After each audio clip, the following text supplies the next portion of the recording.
একটা উইল না থাকার কারণে কিভাবে পরিবার ভেঙে যায়। Property dispute case study. একটা বাড়ি, একটা জমি, একটা ফ্ল্যাট, যেটা বাবা সারা জীবন কষ্ট করে বানালেন, সেই সম্পত্তি তার মৃত্যুর পরে হয়ে গেল পরিবারের সবচেয়ে বড় শত্রু। দুই ভাই আদালতে, বোনদের সঙ্গে সম্পর্ক শেষ, মায়ের সঙ্গে কথা বন্ধ। আর কারণ?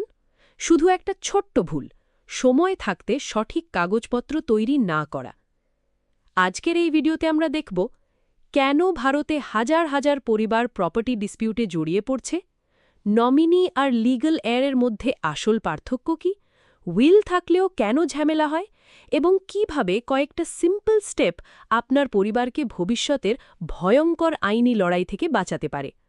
এই ভিডিওটা শেষ পর্যন্ত দেখুন, কারণ এটা শুধু টাকা বা প্রপার্টির গল্প নয়, এটা একটা পরিবারের ভবিষ্যতের গল্প। ধরুন, কলকাতার একটা মিডল ক্লাস পরিবার। পরিবারের প্রধান ব্যক্তি অরুণবাবু, তার দুই ছেলে, এক মেয়ে এবং স্ত্রী। সারা জীবন চাকরি করে তিনি একটা বাড়ি, একটা ফ্ল্যাট, কিছু ফিক্সড ডিপোজিট আর কিছু মিউচুয়াল ফান্ড তৈরি করেছিলেন। কিন্তু সমস্যা হল, তিনি কখনো প্রপার উইল তৈরি করেননি। তিনি ভাবতেন, আমার ছেলেমেয়েরা তো নিজেদের মধ্যে বুঝে নেবে। এটাই ছিল সবচেয়ে বড় ভুল। অরুণবাবুর মৃত্যুর কয়েক মাস পরে সমস্যা শুরু হল। বড় ছেলে বলল, বাবা তো আমাকে বলেছিলেন বাড়িটা আমার। ছোট ছেলে বলল, না, সব ইকুয়ালি ভাগ হবে। মেয়ে বলল, আমারও লিগ্যাল রাইট আছে। মা ইমোশনাল প্রেশারের মধ্যে পড়ে গেলেন। তারপর শুরু হল থানায় যাওয়া, উকিল, কোর্ট, পারিবারিক ঝগড়া আর বছরের পর বছর মামলা। যে পরিবার একসময় একসাথে খেত, সেই পরিবার এখন আদালতে একে অপরের বিরুদ্ধে দাঁড়িয়ে।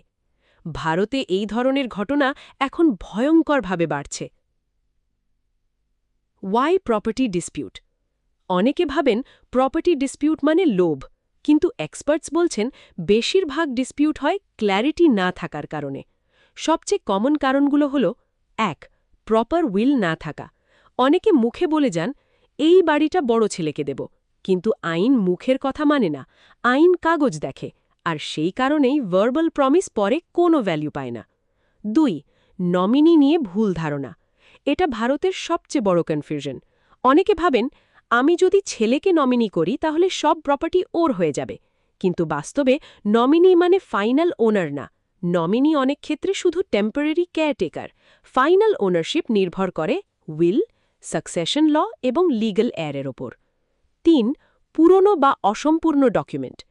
অনেক প্রপার্টিতে মিউটেশন আপডেট নেই, ওনারশিপ ক্লিয়ার নয়, title did missing, tax record update নয়, আর এখান থেকেই শুরু হয় কনফিউশন। ৪. ফ্যামিলি ডিসকাশন না করা।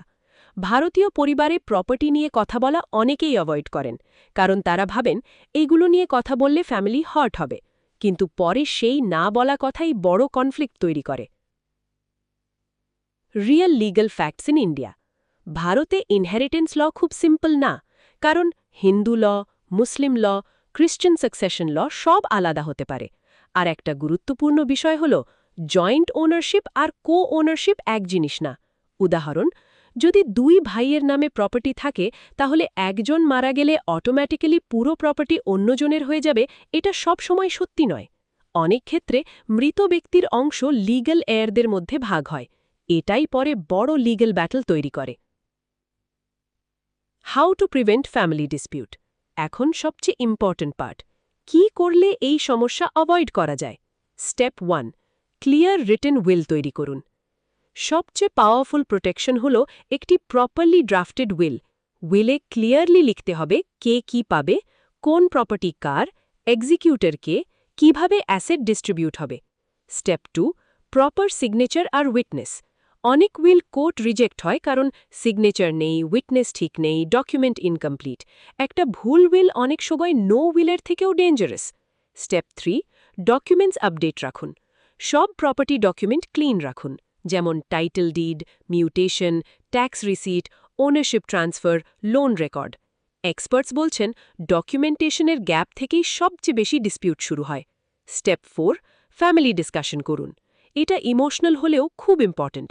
যদি ফ্যামিলি আগেই জানে ফিউচার প্ল্যান কি, তাহলে শক আর মিসআন্ডারস্ট্যান্ডিং কম হয়। স্টেপ 5. এক্সিকিউটর ঠিক করুন। এক্সিকিউটর হল সেই ব্যক্তি যিনি মৃত্যুর পরে পুরো উইল এক্সিকিউট করবেন। ভুল এক্সিকিউটর বেছে নিলে ফিউচার প্রবলেম তৈরি হতে পারে। স্টেপ 6, প্রোবেট ও লিগ্যাল ভ্যালিডেশন বুঝুন। ভারতের কিছু জায়গায় প্রোবেট গুরুত্বপূর্ণ ভূমিকা নেয়, বিশেষ করে ডিসপিউটেড প্রপার্টিতে। প্রোবেট মানে কোর্ট অফিসিয়ালি উইলটি ভ্যালিডেট করছে। এটা ফিউচার লিগ্যাল চ্যালেঞ্জ কমাতে সাহায্য করে।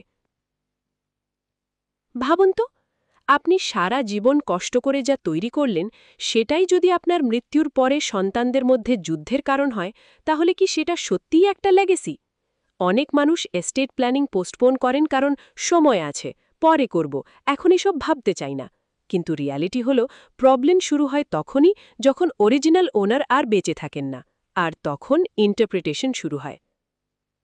প্রপার্টি শুধু অ্যাসেট না, এটা স্মৃতি, পরিবারের নিরাপত্তা এবং ভবিষ্যতের ফাউন্ডেশন।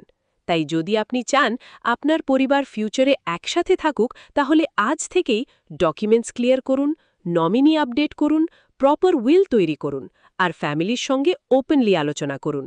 কারণ আদালতের জাজমেন্ট হয়তো প্রপার্টি ভাগ করতে পারে, কিন্তু একটা ভাঙা পরিবারকে আর জোড়া লাগাতে পারে না। ভিডিওটা ইনফরমেটিভ লাগলে অবশ্যই লাইক করুন। এই ধরনের আরও ফাইন্যান্স, লিগ্যাল অ্যাওয়ারনেস এবং real life business case study ভিডিওর জন্য সাবস্ক্রাইব করুন। আর কমেন্ট করে জানান আপনার মতে ভারতের সবচেয়ে বেশি ফ্যামিলি ডিসপিউট কোন কারণে হয়।